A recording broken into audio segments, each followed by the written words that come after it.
Jim Craig, 1980 Olympic gold medalist, motivational speaker, president of Gold Medal Strategies. The former Team USA goalie, the Miracle on Ice, is having an auction. He's got some items, a lot of the stuff from the Miracle on Ice up for sale. Price tag of over $5.5 million for the unique memories there. And Jim, kind enough to join us. How have you been, Jim? Good, Dan. I'm doing great. How about yourself? I'm doing great. But I saw the story, and I was thinking, you held on to this probably longer than all the other players from the Miracle on Ice. Why now sell everything?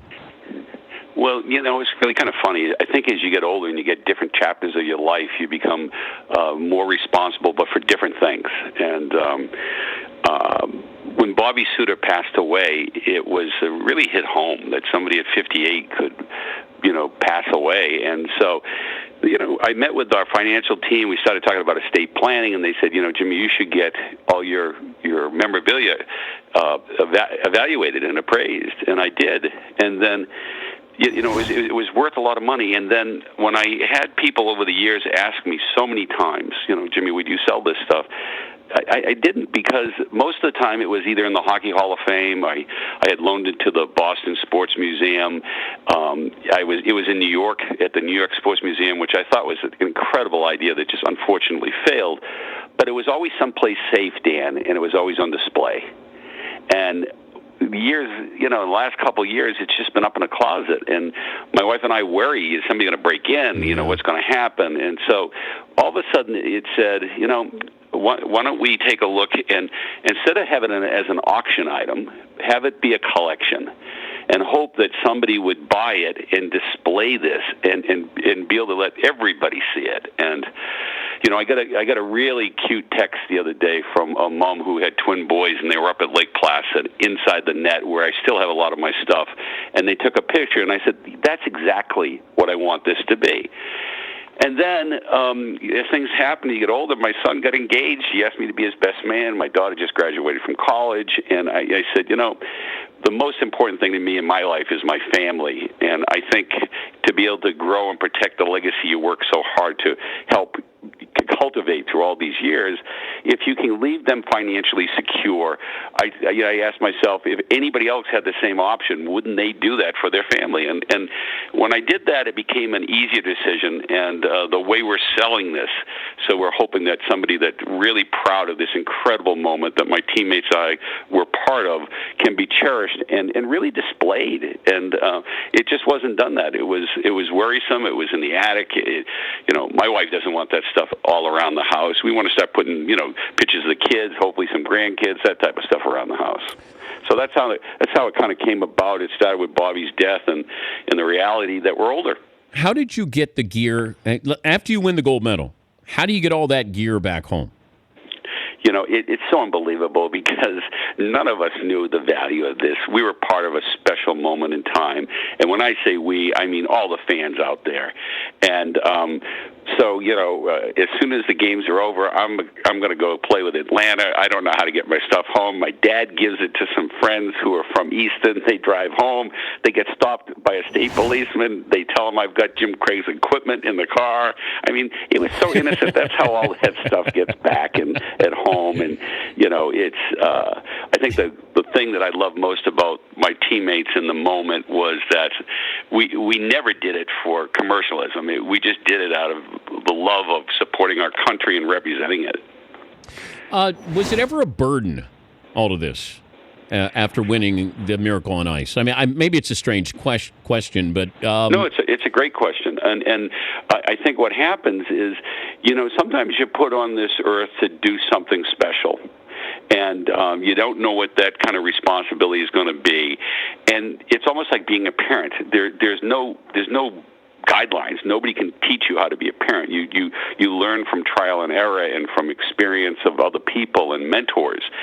And so I think myself and all the members of our team have really done a really good job of really making sure that we moved on past what we did. We let the moment speak for itself, and we've really tried collectively as a group to really represent a moment in time that is so special. And Dan, personally, that's why it's so important to me and was so hard for me to think that somebody could just pick off items in an auction. It's not that.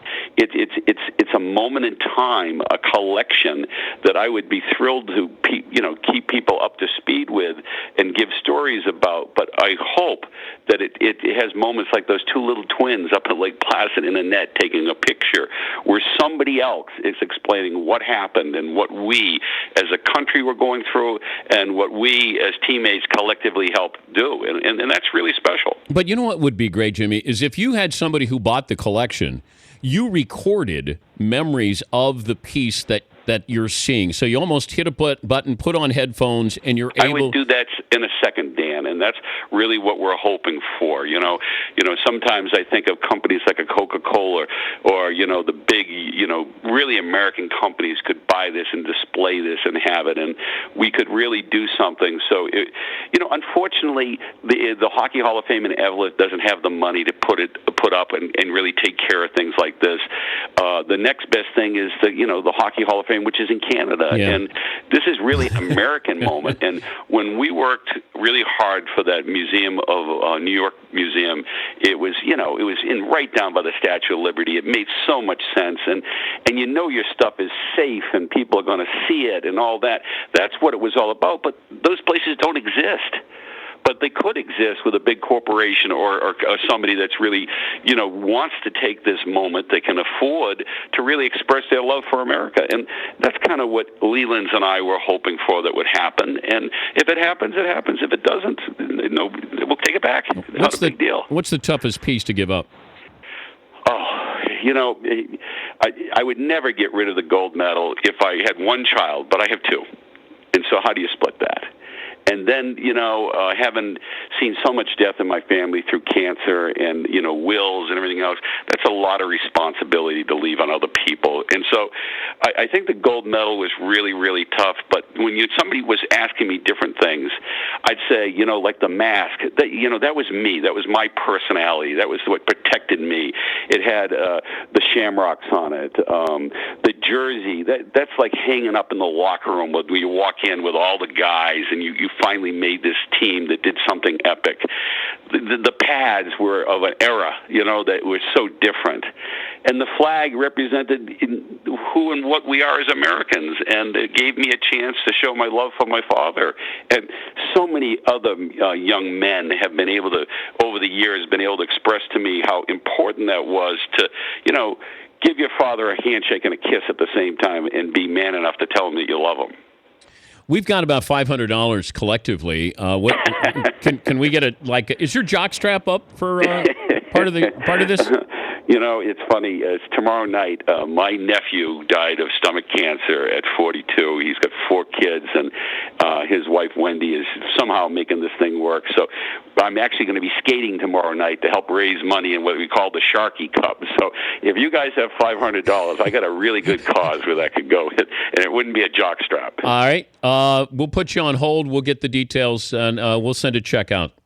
Oh, Dan, thanks a lot. And one thing I would say to anybody that's listening is if you had the chance to financially secure your family and your legacy, and you wanted everything to go out in the public, that's really what we did. There's nothing good about selling this thing. It's really about having the right buyer, and I hope that happens. Can you put all of the gear back on one more time, Jim? I could. I don't know if I'd be any good, but I could. My kids want me to do that. Okay, this is what I'm asking. This is what I'm asking. I think that would be payback. I think the equipment today is pretty good, though, Dan. I don't think I get hurt as much as I did when I played. I will send a $500 check. Oh, if I get one picture of you. Thank you so much. And I know Wendy, Jackson, and all the kids will really be thanking. So it's Nick, Emma, and Hunter. Those kids would be thrilled, and I appreciate that. That's really nice. Would you send me a picture of you in the gear? Yeah, I'll tell you what. The problem is, though, Dan, I'm not putting on the goalie gear. I'm going to play. We have different generations. No. So I have our daughter, who is a full scholarship hockey player at Colgate, playing. We have my nephews. I'm a great uncle who are playing. My brother Danny's playing. It's like all kinds of generations of Craigs out there. And so the bet is which one's going to get kicked off the ice first.